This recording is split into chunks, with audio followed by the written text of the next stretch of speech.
Hello. Hello, friends. Welcome. I'm just putting the match away that I used to light the candle. I hope you can hear me. I haven't been on live in a little while. And I'll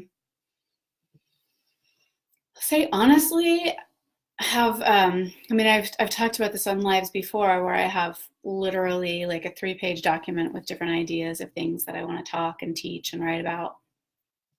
But then it also grows in other places. I have little like notes on my phone. I have scribbled notes in my notebook or on the backs of receipts.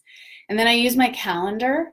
So I had all these calendar reminders for myself about possible times I could do a live that fit into my life. And next to each one, I would like put a possible topic. So I had about 8 possible topics. And I was totally second guessing myself. But it occurred to me that this kind of putting the horse before the cart here for a minute, but it occurred to me that me showing up to this Facebook Live is actually an example of tending to my life. So I just stuck with it. I'm sticking with this this particular topic and this theme. And I'm really hoping you can hear me. I think because I haven't done a live for a while, I'm very aware of the like the one-way sort of feeling of it. And I feel a little like I'm in an echo chamber and I'm just talking to myself. And it's sort of an odd feeling. So maybe would somebody who's watching just give me like or send me a bunch of hearts or something like that so that I know that you can hear me, and also it will make me feel really good about myself.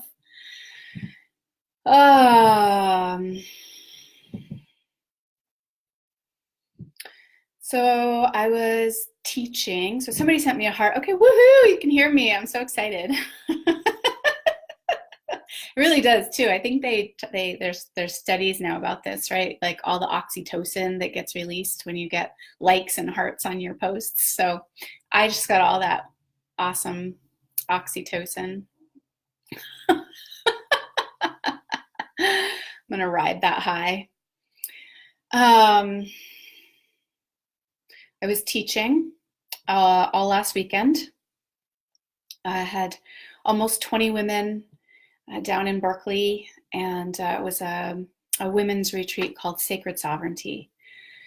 So I'm sharing that for 2 reasons. One is I feel tired, but it's more like at this physical level of having been well used, like used my body and my energy and my being well. But also because I'm going to talk about it a little bit differently today, but this piece around tending versus picking was, although I didn't talk about it a lot over the weekend, it was very alive for me this weekend. And I'll probably do another live about this because it's a really, really powerful topic.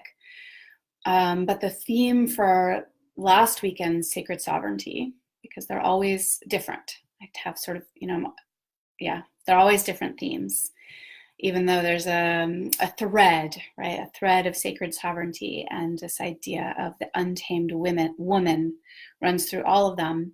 The other thing I should mention is that I got an exercise ball. So I'm going to try not to bounce too much and not make you seasick.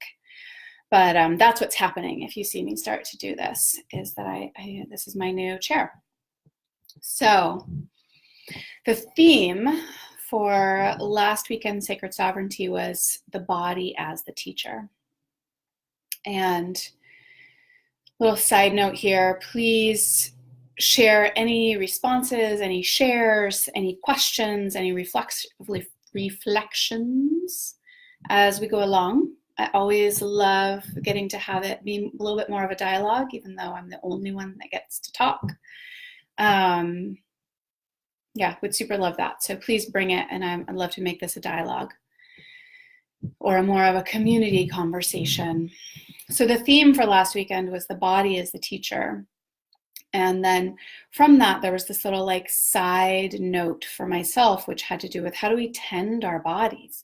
If we were to truly believe, right, moment to moment, we might consciously believe, but if we were to truly believe in a way of practicing it, that our body is at least potentially, if not for sure, our greatest teacher, then how would we tend to this just deep and wise and consistent teacher that we have? And what occurred to me about that throughout the weekend was how often what we do, especially as women, but I absolutely hear this from men as well, and just humans in general, that the things that we often will call tending the body are actually picking at the body.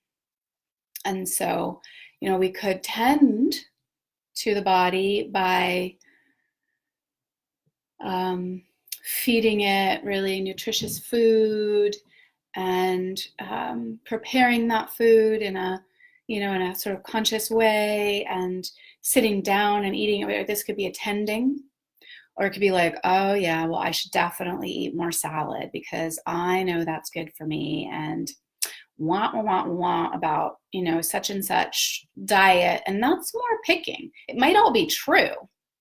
Might totally be true about this diet. It might be totally true that your body functions better if you eat a salad at night. But it's like the attitude of it, which is kind of a whole other piece I wanted to put on here. Oh, so I mentioned this piece about being a little tired from teaching because I'm hoping that you'll forgive me for possibly being even more meandering than usual, if that's possible. But I have to admit that my mind feels very aware, like awake in a certain sense, but I feel more like tangential. I don't feel quite as on it as I sometimes do. And anyone who's joined me before knows that I already have a bit of a penchant for meandering tangents. So that's why I want your comments. Give me comments, then I can respond.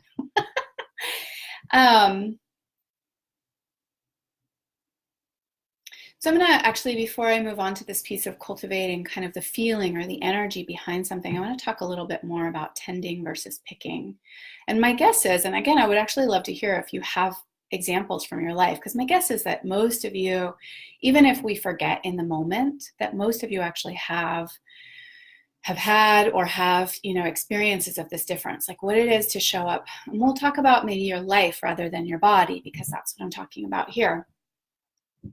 But of tending your life and what it is to kind of like pick at your life. So there's a way, again, I got home last night, and part of me, big part of me, a very loud part of me, wanted to leave everything that I didn't need to bring in to the house in the car. Like I was just like, oh, seriously, I taught a good part of the day, and then I packed myself out of my Airbnb, and God bless them, but I had wonderful assistants who actually packed up the space and then helped me pack my car. And but then I drove home, and I did not want to unload my car. But I could feel like, and I'm not saying that you should, right? This is the difference between the tending and the picking. Like, you should unload your car, Missy. Or just the awareness that, like, okay, this is actually going to fill my life in some way. If I leave everything in the car, it's actually going to suck some sort of energy or life. And knowing that even this energy that it would take to bring the things into the house. And this is one of the ways that I approach these, is often I'll be like, okay, all I have to do is bring it inside. I don't have to unpack anything. I don't have to put it away. I just need to, just what's that first tending step? And then also, I was very lucky that one of my very best friends in the whole world, maybe my very best friend in the whole world, from when we were babies together, called me. or reached out to me on the way home. And so I was actually on the phone with her while I was unloading the car, which sort of made it actually much easier work, right? It's like, oh, I'm just talking to my friend Jamie and carrying a suitcase at the same time. And it made it sort of this. And then there was also this sense of that because I got home while it was still light, that this had me going outside. I could go for a walk also. I could do this, but part of what was happening was that I wanted to just like turn on Netflix and veg out, get home, lie on the couch, eat cheddar popcorn, and leave the car till tomorrow. And so it had me outside going like, oh right, yeah, like, oh, look at the sky, look at this, I love where I live. Every time I come home, I have this like, oh God, I'm so grateful I live here. And oh, here, I'll share with you, because I cut these today from my garden, and they're not perfect, right? You can see they're turning brown and what have you. I cut all the ones that are just starting their little decay process so that the new ones can sort of burst free and bloom and have the energy. And for anybody who's thinking like, wow, Kendra must have the perfect garden. My garden is basically a postage stamp size. So, you can create beauty anywhere. But I got to admire like, oh, look at all these dahlias that have bloomed even just while I was gone over the weekend. And even, I had a moment, I was unpacking something and then I went to do something on my back porch and I ran into a spider web. And it was sort of like, caught me off guard. I had a moment of aversion, if it will. And then I sort of backed up really, really quickly and was hoping, and I've developed this over time. It's not something I would expect you to do immediately, but I've sort of developed a real love for these garden spiders that live all over, and they're completely harmless. And I was like, I hope I haven't ruined her web. I hope I just jostled it and she can come back. But it actually dropped me more fully back into my life than if I had I just want to avoid and not unpack any of those things and leave it, and maybe just like the bare minimum, right? I have some things that need to be refrigerated and I'll bring those in and that's it. Really had this quality of dropping me back into my life. And this is where, for me, this links up to this idea of the myth of freedom, which is that I hear so many people in some form or another equate freedom with never having to do these things. Well, if I was really successful, or if I was really free in some way, if I was really, if I had the life of my dreams, I would never have to unpack my car. Someone else would do that for me. And I bumped up against this again, actually, last night. I was driving home and I had this thought, ooh, I'm going to have ramen for dinner, because there's this really delicious ramen house here in Sebastopol. If you're ever here, it's called Ramen Gaijin. And I don't get any money for that. But they're delicious. And I rarely get to go because my kids are weird and don't like ramen. Like, what the fuck is wrong with them? I don't know. It's noodles. Just noodles. But so I was like, ooh, I could go have ramen. And then they were closed. And instead of just because what the initial impulse was a genuine desire, ooh, I could have ramen, right? That's like genuine desire and specific. But then the ramen place is closed on Sundays, apparently. And what came in after that was rather than genuine desire, it was resistance. It was like, well, where else can I go get food so that I don't have to cook for myself? Again, no judgment about this. I did it last night. I didn't actually do it. I ended up cooking for myself, but I had the impulse. There are other times when I do follow it. I think it's fine. I just want to say, there's no judgment about these things, but I'm teasing apart pieces.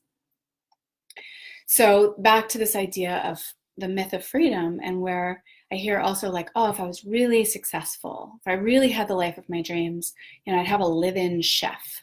I'd have somebody else buy my groceries. I'd have a partner who cooks for me. I would never have to do this somewhat tedious and fucking chronic, like, every day we have to eat food. What is up with that? And if you're a parent, you know too that it's not even just like every day I have to feed my own body, I have to tend to my own body, but there's these little creatures that need to be fed every day. So I 100% understand it. But where the myth comes in is like this, it's like this idea, if I didn't have to tend to my life in a sort of mundane way, then I'd be free. And my experience, and not to say this is the experience of everyone, but if you resonate with this, then you're my people, is that it's in the tending that I feel free. So suddenly there I was, right, having on the phone with my friend Jamie and having suddenly unpacked my car, and I felt free because it was done. I didn't resist it. I can't actually speak to, like, if I had a live-in butler who just unpacked my car for me, would I have felt less free? I don't know. But it was like a oh, right. That I can tend my life. I know how. It's not so hard. And the same thing happened with the food, where I was like, oh, but where else could I go? I started sort of searching, almost like, who's going to feed me? And then I caught myself, and partly it was because I went somewhere else that was closed. I was like, what's up with this? And then I sort of caught myself that no, it really wasn't like genuine desire at all. It was just, it was a void. It was a version of cooking for myself versus really like, oh, I wanted that ramen. I was like, Kendra, you're going to drive home and you're just going to make yourself food, like, just go meet your life, go tend to it, unpack your car. I made myself scrambled eggs with vegetables, and maybe that's not like the sexiest dinner ever, but it was delicious. I put zucchini and corn and tomatoes and cheese, and it's just delicious and very nourishing. And I didn't spend a bunch of money on food that I didn't really want, just because I didn't want to cook for myself. So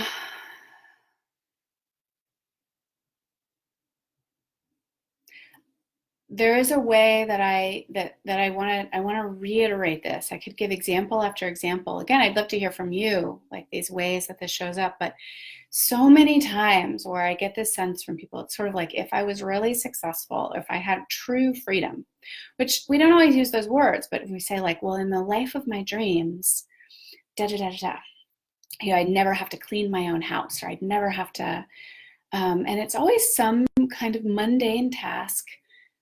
First of all, that's generally relegated to women. But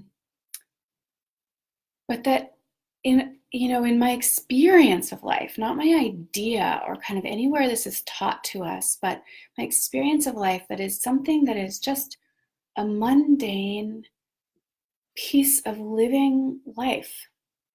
They're unpacking, it's doing the dishes, it's vacuuming the floor, it's wiping the counter, it's buying the groceries, it's doing the laundry, it's watering the plants, it's it's these things. And I inevitably, when maybe I put it off, or I put it off, or I put it off, and I do it, inevitably, two things. One is, it's never as hard as I think it is, and it never takes as long as I think it's going to take.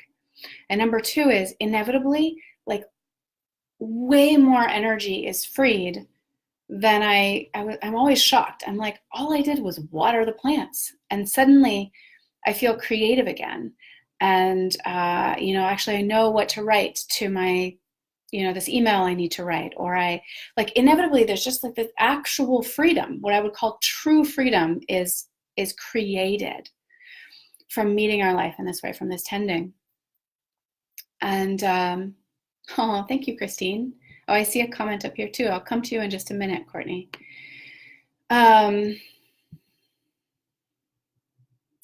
Oh, but I want to touch on, so I'm going to put a pin in this and say, so as I'm bringing in the idea of watering plants, while I was thinking about this, I was thinking also of like what it is tending. We tend to gardens, and what it is to be like a gardener of our life.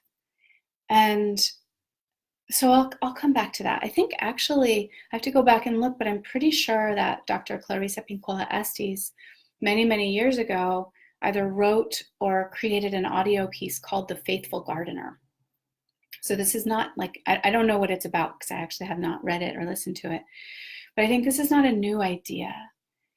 But even just to take on this frame of like, what would it be to be the gardener of my life? And what is it? What are the seeds? And people say this all the time.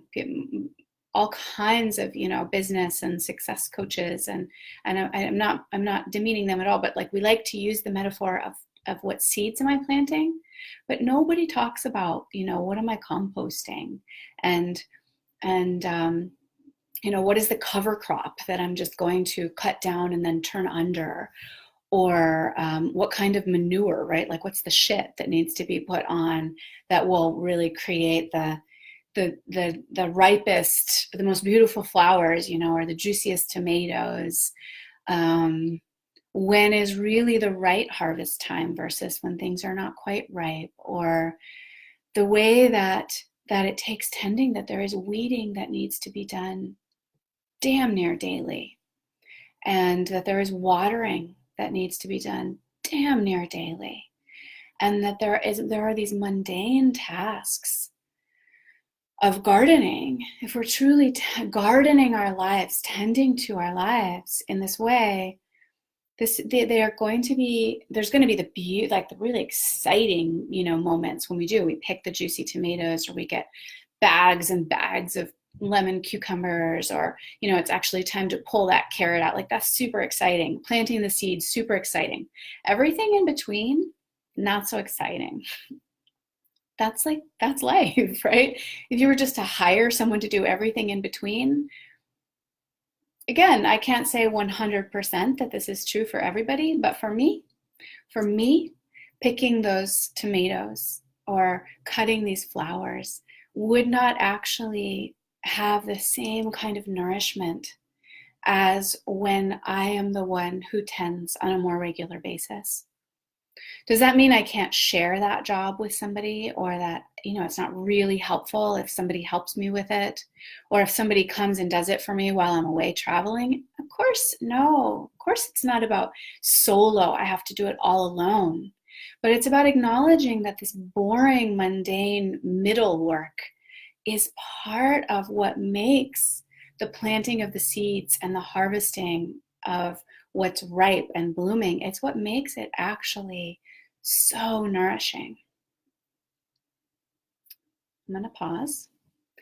So Courtney said, as a body positive fat woman, I used to internally shame myself for not having a certain external shape and physical presentation. Yes, I think many of us can relate. I was actually much heavier too, no matter how hard I tried. It was like I was fighting my body, yes.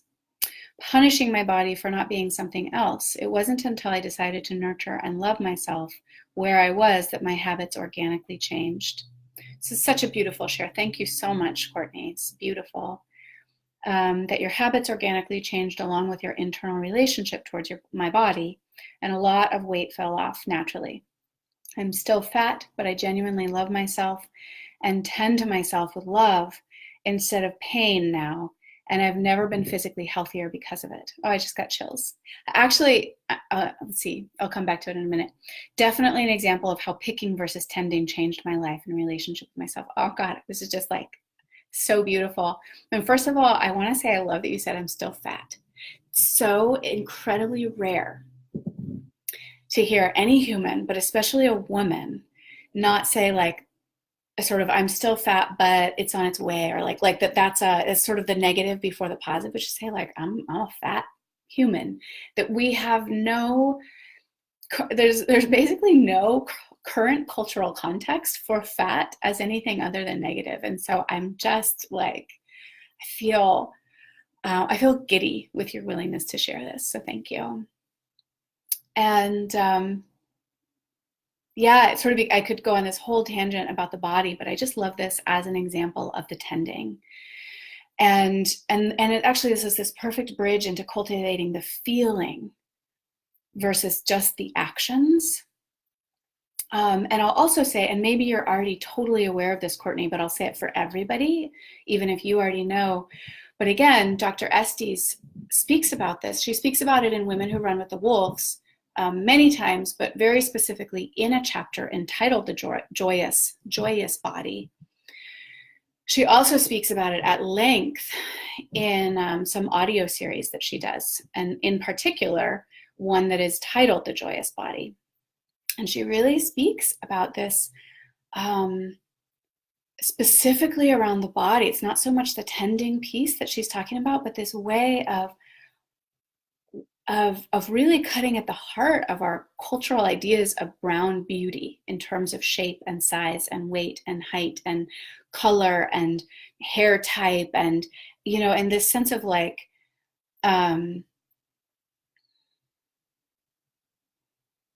especially when we really look at the variety of ancestry and how, like oh, this is, for to look at like, oh, this is the lineage that has this a little bit shorter, rounder. This is the lineage that has this just incredibly tall thing going on, or this is the lineage that tends to grow in a certain wild way like this. And what a like weird idea that all humans should look alike.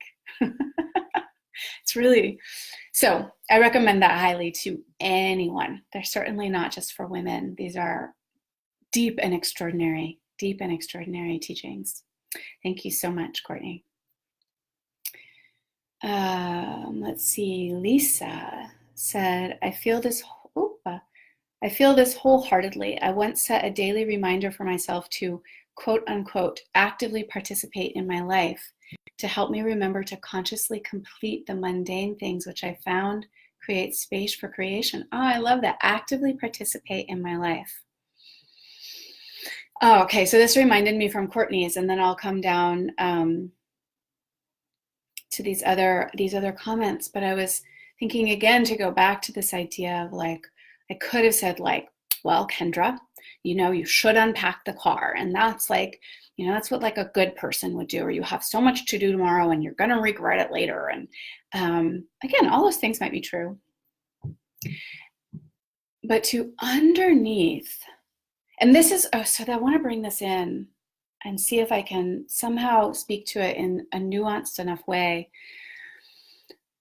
But it's where there's this tension point where so often if people talk about like, how do you want to feel in your life? It's almost like it's at odds with doing the mundane things, or like doing anything that you don't really want to do. Well, I want to feel, relaxed and spacious and free. And so I'm just, going to ignore the dishes forever, and they'll magically, something will happen. I'll manifest something in my life. There's sort of this, but I know I'm making a little bit of fun, but there tends to be almost this sense at odds, like, could I do something that I don't want to do and still feel the way I want to feel? And the way that I relate to the idea of tending or being a gardener, for me, that's a very easy one, because I have there's so much natural devotion to the earth, like literal dirt. And there's so much natural devotion to what grows from the dirt. So maybe this doesn't resonate for every single one of you, but maybe there's something that does relate. And maybe the piece I brought in around the beginning, around this idea of like a teacher, devoting to a teacher. And I was sharing about the body as a teacher, but also your life is your teacher. Everything that comes forward, every piece of how it is that I live here as a teacher, my belongings, what my belongings are, is a teacher. In some way, they're putting something in my face. And again, for me, this is very easy because I have a very devotional relationship to the idea of teacher. And maybe it's not even devotion exactly as that you want to have in your life, but I think about it this way. I think about like, oh, can I offer devotion to my life rather than like resentment? Like I could wash the dishes, like, wish I didn't have to wash the dishes. And every once in a while, I do. And sometimes I cook dinner for my children, like, didn't I do this yesterday? You know, it's so irritating. Why do I have to make them food again? So it's not to say this never like comes forward, but can I have this gesture of like, if I notice that, or just in general have this like, because I want to have a feeling of love that surrounds my life and the life of my children, because it feels good to feel like, oh, my life is actually sourced by devotion rather than like resentment or duty. Or so again, you know, these are, what are your words? What are the like the have tos and the shoulds and the duty and the someone told you to and the you'll be bad if you don't, and then what is like, oh, can I bring a sense of devotion to my life, or love, or creativity, because I want my life to be infused with that. And so, you know, as I was carrying bags, part of it was like really opening to the beauty of walking between the car and my home that I spoke to, like seeing the sky and the clouds, hearing the call of the hawks that live in the tree across the street, seeing the flowers that are growing, feeling kind of like the perfect temperature of that time of evening, like doing this consciously, that infuses this activity with beauty. I was bringing humor because I have this entire suitcase that was filled, it was so heavy, and it was filled all only with like altar items and a sheepskin, and apparently I needed to bring my salt lamp all the way down to Sacred Sovereignty, you know. So I was laughing sort of because like, really, I had to bring all this thing. I have this enormous, I'll show you because it's very cool. I'm gonna show off here a little bit. So I have this enormous labradorite, and I'll bring it back here so you can see. It's about as big as my head. It really is large, but it might not be as large as it seems if I put it like this. So I have to bring this. This thing is probably, I don't know, it's 5 pounds. Just FYI, I got it from a site called Mantras and Miracles. And it's a beautiful, beautiful woman. She's a mother and has a family, and she's a beautiful teacher as well. Anyway, the point of that, beyond just showing off my labradorite, I keep that down on the floor, just so you know. It's sort of always at my feet because I like to feel like, they call that the shaman's stone. And I like to feel like that's like at the base of everything. So it's here at my desk, you know. It's like, oh, right, that's what we're really doing here. Even if I'm like responding to email or paying bills, it's like that's it. That's really the source of it. So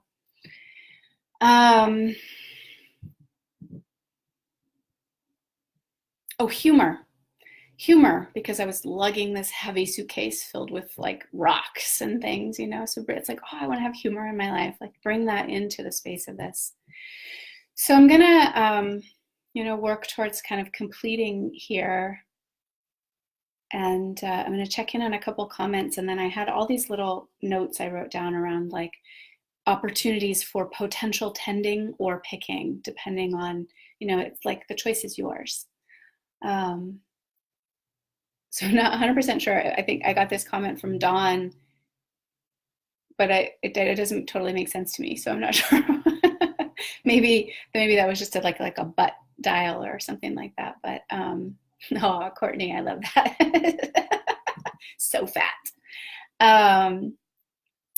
Julianne said, I have to go, but was listening closely, feeling this, and made similar discoveries in my life recently. This clarified even more. I'm so glad. So glad.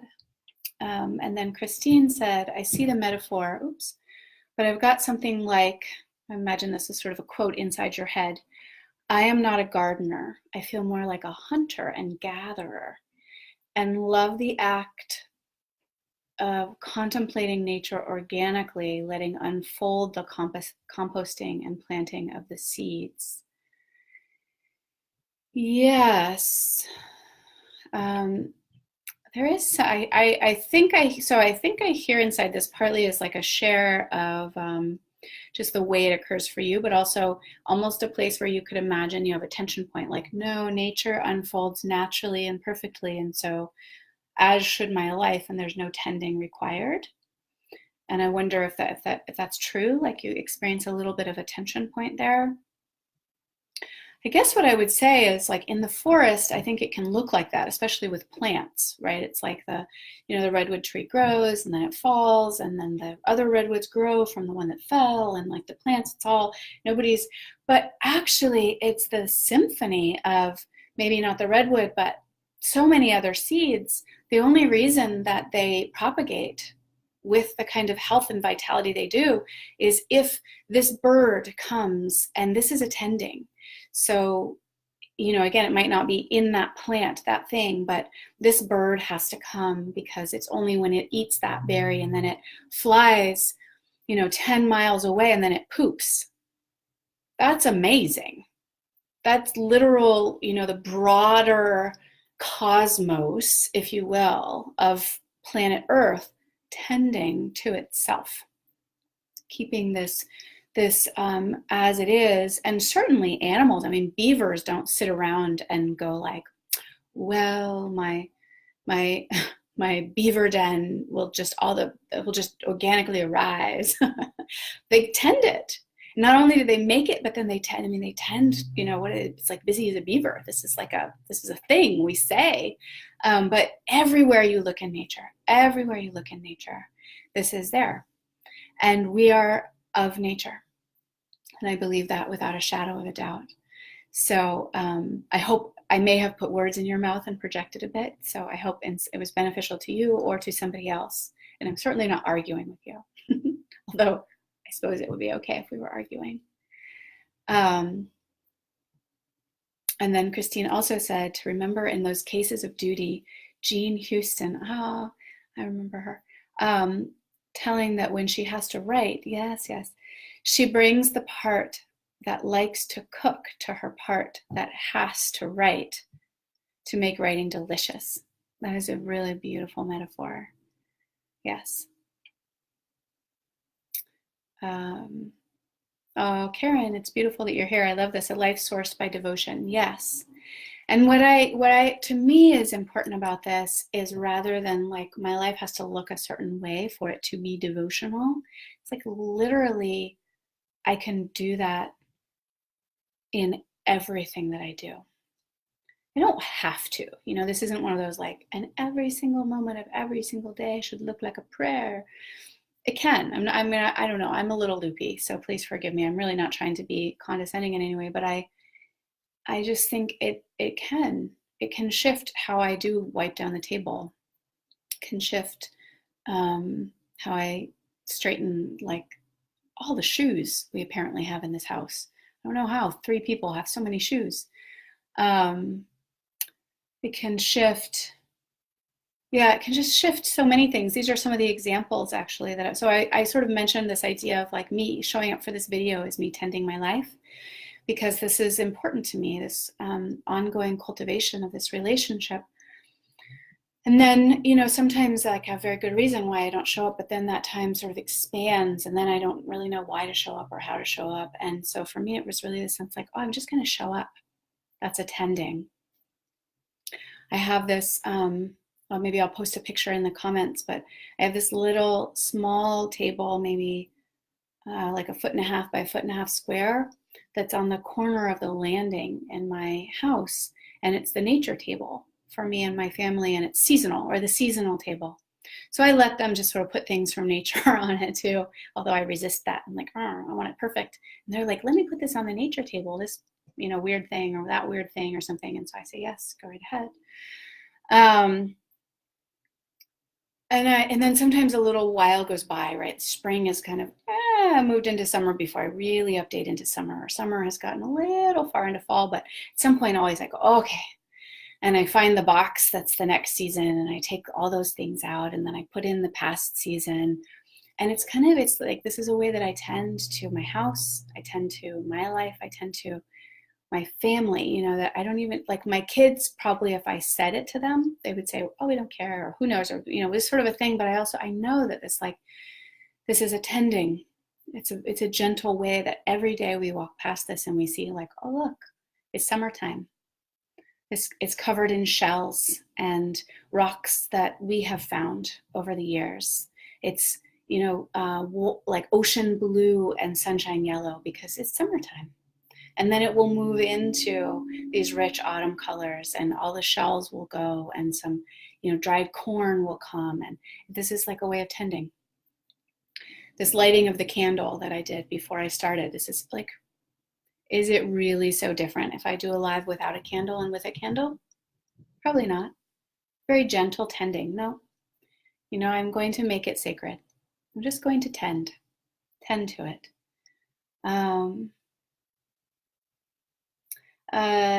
You know, I think I mentioned dishes already, right? We can sort of make it like a picking at my life. Oh, my house is such a mess. I need to wash the dishes so my house isn't such a mess. We can, I want to tend to the feeling in my life. I want the way my house feels. So I'm going to do the dishes because I know that has that feeling. Or for me, when I resist dishes a lot, but I resist cleaning the toilet more. And as I see the toilet needs to be cleaned, I'll start thinking, when can the housekeeper get in? Because I hire a housekeeper. It's actually been about 3 months now, but usually it's like once a month. And that's also tending. So I'm saying again, like, it's not that you can't have help with these things, but it's different than saying like, I would be free if I never had to touch this. And like, oh, I tend this, and I tend it in unison in these ways where I get support. So I resist the toilet and I start thinking about, when can the housekeeper come? And when I catch that, I'm like, oh, okay, I'm going to schedule the housekeeper. I'm doing this because I text her. I love you're all like, why is she doing this? So I do, you know, I text the housekeeper at the same time I clean the toilet. I fit with a body, you know, I mean, I was having this conversation a little bit with Courtney, and then also, you know, there's lots of ways to think about this, but, you know, like getting waxed could be like, I need to get waxed. Oh my God, it's such a mess down there, you know, sort of it could be a picking at. And most of us, especially again, women, but I think men also, maybe they just don't admit it as much, but it's so rare to look in the mirror and actually have curiosity or any sense of like, gosh, how would I tend to this body or this face or this hair? And a perfect example is I literally sat down to do this live, and I was like, my hair was just, I was the weird, I was doing all these weird things and I was trying to do it, but when I do lives on the computer, it's opposite. It does this opposite. So I couldn't, like, I literally couldn't figure it out. And I finally like threw up my hands and I went into the bathroom in the mirror and I fixed my hair. But there's a way to approach that. Like, I'm going to fix it. I'm going to fix it so it's not a problem anymore. Or I'm going to like tend to this. I'm going to, maybe there's some wonderful eye cream that would actually be like a tending, or rather than like, oh no, I have to fix all the wrinkles. Or just there, it really, almost every moment of our lives is sort of this opportunity to pick versus tend.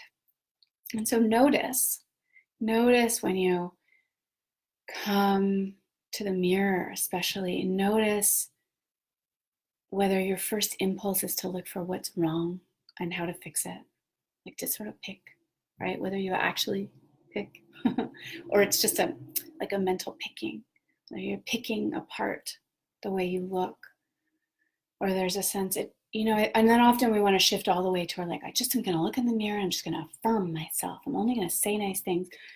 Totally fine thing to do, but there's sort of a different idea of like, can I tend to this body because I love her. Even if I don't feel like I love her in this moment, can I tend to her like I love her? So let's see.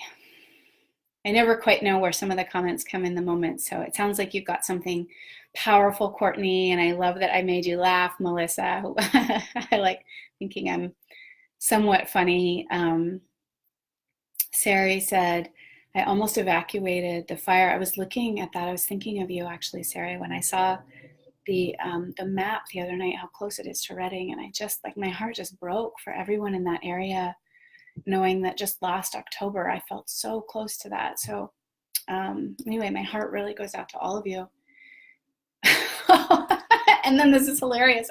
You almost evacuated the fire and grabbed your salt lamps in the night. Oh, it's just beautiful. There were these people here in the Santa Rosa area who, last October, so many people really lost their homes. And God bless these people. There were people sharing about, they were creating threads, and they were all people who had actually evacuated or lost their homes.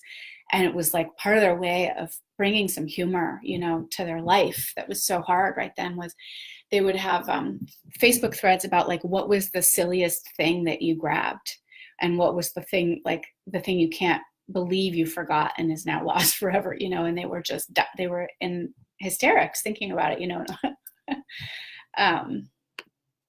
Penelope said, I woke up way too early, likely because I'm anxious about the possibility of seeing someone I have avoided for years who's been abusive, but today is his father's funeral, and his sister is a dear friend and asked you to be there. So a dilemma of surrendering to selfless service and friendship and exquisite self-care. I'm looking for wisdom in this talk, which coincidentally has this really same title as a teaching by Trungpa Rinpoche. Interesting. Yeah, I find that very interesting. Do I have wisdom for that? Well, so the thing I would say is, this is like a whole tangent I'm not going to go on. I'm just say this right to you, Penelope. And the way that this was occurring to me today had to do with the place where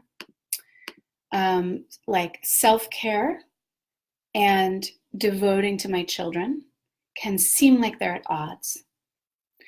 And the way that especially, really this experience of being a mom for the last 9.5 years has, and more really, I think when you get pregnant, you start to realize this, but it has evolved in subtlety over time, especially maybe the last 5 years, 4 years, but the way that they're actually never different.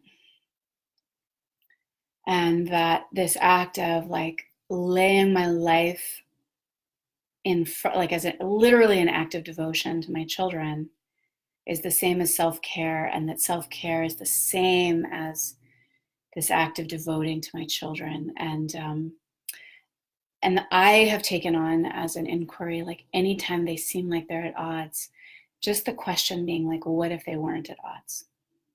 So that's all I got for you today, Penelope, because I'm going to go to my own coaching session in a moment.